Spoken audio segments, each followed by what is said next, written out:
Merry Christmas! I'm Johnny Mac with your daily comedy news. You need something to watch tomorrow? Weird Oz has a new special. It's called Landing, and it will premiere on Netflix tomorrow, which is Boxing Day.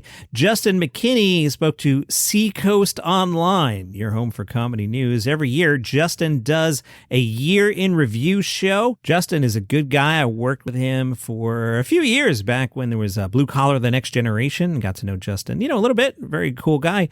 And he says the year in review every year. It's a completely different show. It's a very stressful bet I've made for myself. Tomorrow night, December 26th, they'll be trying out some new material that may or may not make it into the cut in the subsequent shows at the Music Hall on the 27th, 28th, or 29th, and might not make the cut at his appearance in the Rex Theater in Manchester on December 30th and 31st. McKinney said, a lot of stuff you work out on stage. A lot of times I'll say things one time and I'll never say them again. It's just a matter of what you're feeling that night. The show at the Music Hall started as one show. Now we do 4. It's grown to the point where people look forward to it, and I've got to make sure I put out a good product, make sure they leave happy. Juston talked about his dad. He said, my dad for many years was a homeless alcoholic, but he'll be sober 15 years in April. I'm so proud of my dad. He actually spent time living in the restroom in the parking garage at Portsmouth. And he was always positive. Even then, he said, on the bright side, I've got a place with a 400-car garage. It's a funny line. McKinney says, you know what my wife does for work? HR, human resources, the absolute worst job for a comedian to be married to. Every joke I bounce off her, she makes a face like, I don't know about that. I wouldn't go there. You can't say that anymore. She's working from home. I try to flirt with her and she says, that's harassment in the workplace. The New York Times caught up with Danny Pudi. He played Abed on Community, hashtag 6 seasons in a movie. Danny appreciated Community's unconventional approach to holiday episodes. He said there was this push-pull between comedy and just big old heart with those episodes. There was always an underlying sadness. His favorite season 2's Abed's Uncontrollable Christmas. In that episode, Abed is traumatized by his mother's cancellation of her annual December 9th visit, during which they would watch the TV special Rudolph the Red-Nosed Reindeer. Can I sidebar here?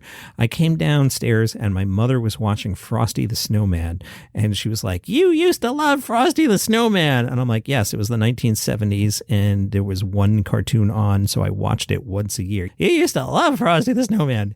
Yes, it was the 1970s. There was one show on, and I watched it. It's not like I'm a Frosty devotee. I digress.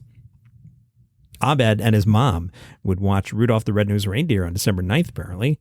Well, mom canceled the visit. As a result, Abed begins seeing the world in the movie's stop-motion style. It's a psychological defense mechanism that his character commonly exhibits, relating more to fiction than to real people, writes The Times. Abed breaks free of his fantasy by the episode's end and comes away with some community-style wisdom, which is the meaning of Christmas is the idea that Christmas has meaning, and it can mean whatever we want. Vulture ranked The Office's Christmas episodes. Okay, I'll play. They write, believe it or not, there are only 7 Office Christmas episodes. There's none in Season 1, which began in March and only had 6 episodes total, and there are none in Season 4, which was interrupted by the Writers Guild of America strike. Interesting, all right. 7th best Office Christmas episode, according to Vulture.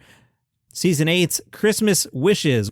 Immediately it's Season 8, so it's going to be one of the worst. That season is brutal. Ed Helms looking at you. This is the first Christmas episode without Michael Scott, and his absence is felt deeply. Andy, and Helms looking at you, desperately wants to make his employees happy, dresses like Santa, and attempts to fill everybody's holiday wishes. Anyone remembering this episode? I don't. He buys Dwight an acre of property on the moon. He preemptively offers his designated driver services to Meredith, and Aaron's Christmas wish to have nothing to do with Andy's new girlfriend, Jessica. I think I've erased that from my brain. Number 6, according to Vulture, Secret Santa from 2009, Season 6. Michael's a baby, this we know, and every once in a while his childish takes a turn for the mean, and it's not fun to watch. Phyllis is dressed up as Santa for the Christmas party. This sends Michael into a tailspin. Jealous, he suits up as Santa anyway, trying to get people to sit on his lap, and eventually drowning his Santa hat in the punch bowl in protest. Number 5, Season 9's, that's the last season, Dwight's Christmas. You might expect the final Office Christmas episode to be the least loved. In addition to no Michael, there's no Ryan or Kelly.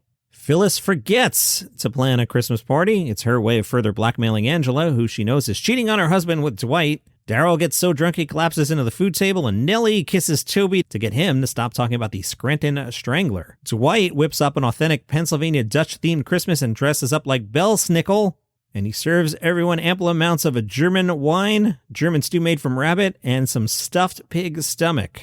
Number 4, Season 7's Classy Christmas. Notice that all the late season episodes are here at the bottom of the list. This two-parter is more than just a Christmas episode because it also marks Holly's return to Dunder Mifflin. Holly the character. That's not a Christmas pun there. You're paying attention, right?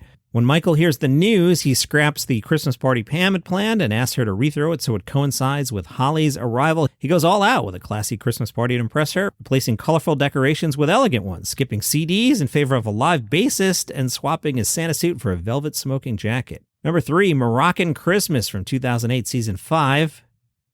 This episode wins the award for Best Christmas Cold Open and Best Christmas Prank, featuring Dwight falling into his gift-wrapped desk, which isn't actually there. Number 2, Season 2's Christmas Party from 2005. This is the one where Secret Santa turns in a Yankee swap. How is this not the best Christmas episode? That's such a classic, I don't even have to describe it to you, right? Yeah, all right, so that's number 1, a Benihana Christmas from Season 3 in 2006.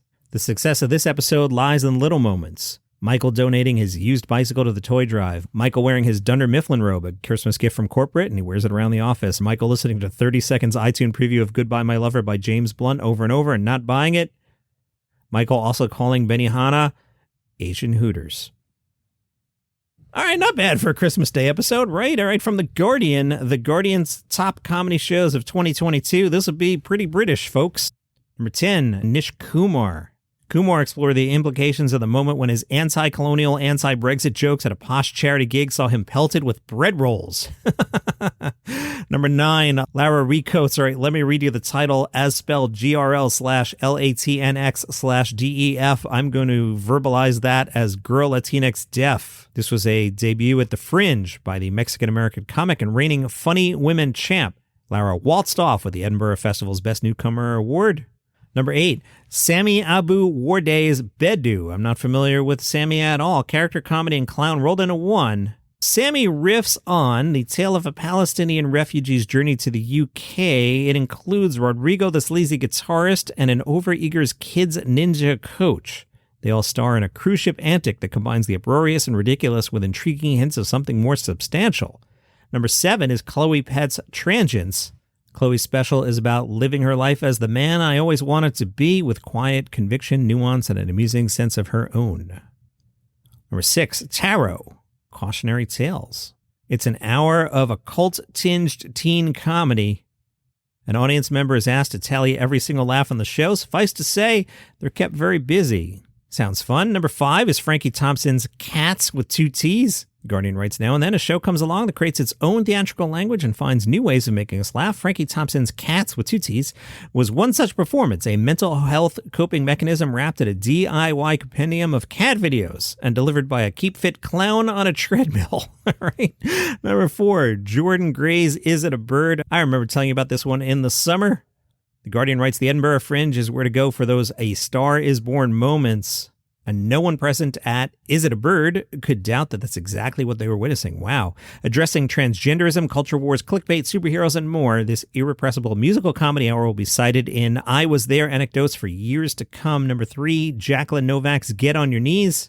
This show takes on the arts of thing you might do on your knees. Merry Christmas. Use your own imagination. Pray. What did you think I meant? No? Yes? No? Move on, Johnny Mac. Number 2, Kim Noble's Lullaby for Scavengers. The Guardian writes, some will question whether it's comedy at all. Maybe it's too disturbing, unethical, too altogether strange for that. But the Guardian writer writes, but I laughed and recoiled and teared up. That sounds pretty wild. And the Guardian's number 1 show of 2022 was Leo Rich's Literally Who Cares?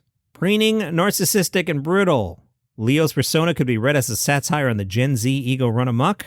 But with his interchangeable opinions, his low-level terror that he's not signaling his virtue loudly enough, and with the world and his prospects collapsing around him, can't help but love him too. That's your comedy news on this Christmas. Tomorrow, my top 21 comedy specials of the year. Follow the show for free on Apple Podcasts, Spotify, YouTube, wherever you get your shows. I hope you have a great Christmas. See you tomorrow. All right, here's the pitch. 5 stories, they're all good news. It's called 5 Good News Stories. No negative news, just good news. Nice, easy way to start your day. Hopefully a smile. Hi, I'm Johnny Mac, host of 5 Good News Stories. You get the premise? There's 5 stories, and they're all good news. It's the number 5 Good News Stories. 5 Good News Stories. Follow the show wherever you get your podcasts.